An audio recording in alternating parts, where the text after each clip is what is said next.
अदब नाज़रीन, मैं सनम एजाज। हालात और वाक़ात पर हमारी पहली नज़र। शुरुआत जम्मू कश्मीर के बड़े तूफान से, जिसे गुपकार अलायंस, जिसकी हवा निकलती दिखाई दे रही है। गुपकार अलायंस शुरू तो हुआ था बड़ा नाम लेके, लेकिन जो ही डीडीसी के इंतखाबात की बात हुई, पहले बात 370 की थी, 35A की थी, लेकिन बात पहुँचते पहुँचते इंतखाबात तक पहुँची, और इंतखाबात में जब बात पहुँची तो फिर गुपकार अलायंस की हवा निकलना शुरू हो गई। ज़मीनी सतह पर गुपकार अलायंस, या यूँ कहें पीपल्स अलायंस, कहीं दिखाई नहीं देने लगा। और पहले दिन ही जब सीटों का बंटवारा हुआ तो पीडीपी के कारकुनों ने हल्ला मचाया। जब 27 में से पीडीपी के हिस्से में सिर्फ 4 आई तो पीडीपी ने हल्ला मचाया। और उसके बाद जब दूसरे दिन दूसरा फहरिस्त जारी हुआ तो फिर बवाल उठना शुरू हुआ। और यही बवाल जनूबी कश्मीर से लेकर शुमाली कश्मीर तक, पुलवामा से लेकर बीरू तक देखने को मिला। और पुलवामा से लेकर कुपवारा तक हुए इस बवाल में जहां नेशनल कॉन्फ्रेंस को सीट मिली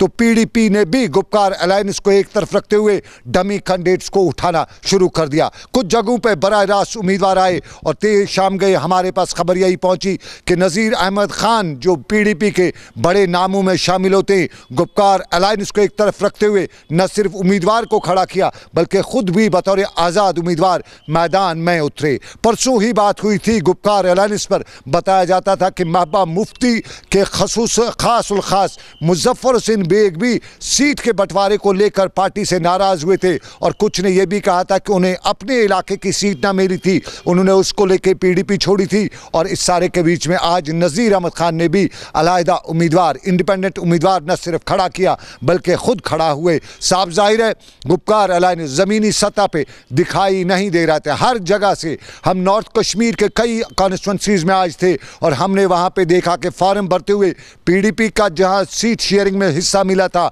वहां नेशनल कॉन्फ्रेंस का डमी ज़रूर खड़ा था। जहां नेशनल कॉन्फ्रेंस था वहां पीडीपी का डमी खड़ा था। और ये सारी चीज़ें जो थी, कुछ लोग ये भी कहते थे कि आने वाले दिनों में गुपकार अलायंस के हवाले से बड़े सवाल भी खड़ा कर सकती है। लेकिन गुपकार अलायंस के अहदेदारों में ख़ासतौर पर नेशनल कॉन्फ्रेंस और पीडीपी की टॉप ब्रास कहती है कि ये गुपकार अलायंस और इंतखाबात सिर्फ बीजेपी को दूर रखने के लिए हैं, बाकी मामलात में इकट्ठे हैं। और जब कहीं न कहीं सीट बंटवारे का मामला होगा तो इस तरह के मामलात देखने को मिल सकते हैं। इस सारे के बीच में महबूबा मुफ्ती आज साउथ कश्मीर में थी और पहलगाम के ऊपरी इलाकों में जब उन्होंने दौरा किया तो पिछले दिनों सरकार की तरफ से ज़मीन को वापस लिए जाने के मामले को लेकर आज उन्होंने सरकार पर इल्ज़ाम आयद करते हुए बताया कि वहाँ गुज्जरों के कोठे ढाए गए हैं, वहाँ ज़मीनों को हड़पा गया और हड़पने वाली सरकार है, और ये सरकार का ये कदम वो चलने नहीं देंगे। इधर आज इंतखाबात का मामला, यानी डीडीसी इंतखाबात, और इन्हीं इंतखाबात के मामले में उम्मीदवार भी थे और मुंतज़िर भी थे। उम्मीदवारों की फहरिस्त नॉर्थ कश्मीर से लेकर साउथ कश्मीर में भी थी, और उम्मीदवारों की ये फहरिस्त जहां फॉर्म दाखिल करने के लिए कई जगहों पर जमा हो रही थी, वहीं आज आखिरी दिन होने की वजह से मुंतज़िर थे कि कौन फॉर्म निकालता है, किसका फॉर्म रिजेक्ट होता है, किसका फॉर्म स्टैंड रहता है। और फिर यही मामला कई और जगहों पर देखने को मिला, और त्राल के इलाके में भी सूरत-ए-हाल यही थी।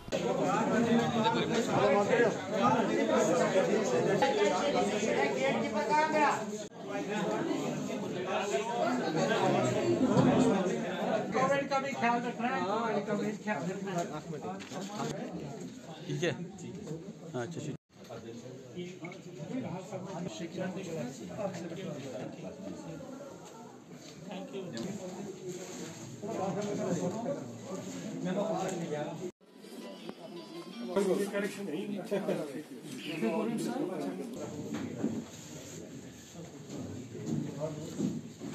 आप सिर्फ इंसान को परखिए। पार्टियों के जो खेल आप देख रहे हैं पिछले 70 साल से, चाहे नई पार्टी है, चाहे रीजनल पार्टी है, नेशनल पार्टी है, उनके खेल कूद आप लोगों ने देखे हुए हैं। आपने पीपल्स अलायंस का खेल देखा, आपने कांग्रेस का खेल देखा, भारतीय जनता पार्टी भी आप बड़ी हो चुकी है और उन्होंने भी आप निचले लेवल पे ये जो खेल शुरू कर दिए हैं। उस खेल को रोकने के लिए मैं आज आज़ाद आया हूँ आपके बीच में।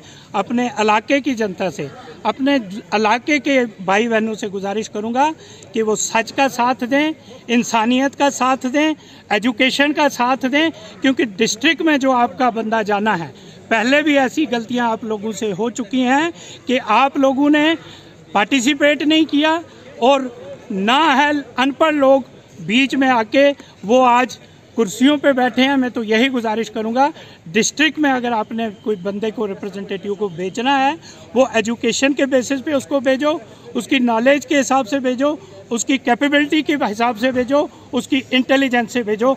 ये मेरी गुजारिश रहेगी अपने लोगों के। ये त्राल की सूरत हाल, ये बडगाम की सूरत हाल, ये बारामूला की सूरत हाल, ये डोडा की सूरत हाल, लेकिन अक्सर जगहों से कई उम्मीदवारों ने बताया कि वो अपने नाम वापस भी ले रहे हैं। वजह यही बताई कि वो अपने आप को इस सिक्योरिटी के मामले में फंसाना नहीं चाहते, क्योंकि जहां वो फॉर्म भरते हैं सरकारी इदारे उन्हें पकड़ के ले जाते हैं, बंद रख देते हैं, और यही वजह है कि उनका कॉन्स्टिट्यूंसी में आना जाना मुश्किल हो जाता है। और यूं बहुत सी जगहों पे कुछ लोगों ने अपने पर्चे भी दाखिल नहीं किए। बडगाम के उम्मीदवार ने तो अपने नाम ही वापस लिए। देखिए, मसला ये है कि आप देख रहे हैं जितने भी कैंडिडेट यहाँ पे इसके पंचायत के सरपंच और डीडीसी के, इनको यहाँ के ला के पुलिस कॉलोनी में रखा हुआ है। हम मानते हैं कि सिक्योरिटी रीजन का मसला है, लेकिन ये जो इलेक्शन है ये घर से घर तक डोर टू डोर का इलेक्शन है। ये पार्लियामेंट का कोई असेंबली का इलेक्शन नहीं है कि हम सुबह जाएंगे और लोग जमा होंगे तो उनको हम भाषण देंगे, सुनाएंगे, आ जाएंगे वापस। ये डोर टू डोर का इलेक्शन है और ये सोची समझी साजिश के तहत हमें बंद किया है। देखिए, अगर सिक्योरिटी रीजन का मसला ये है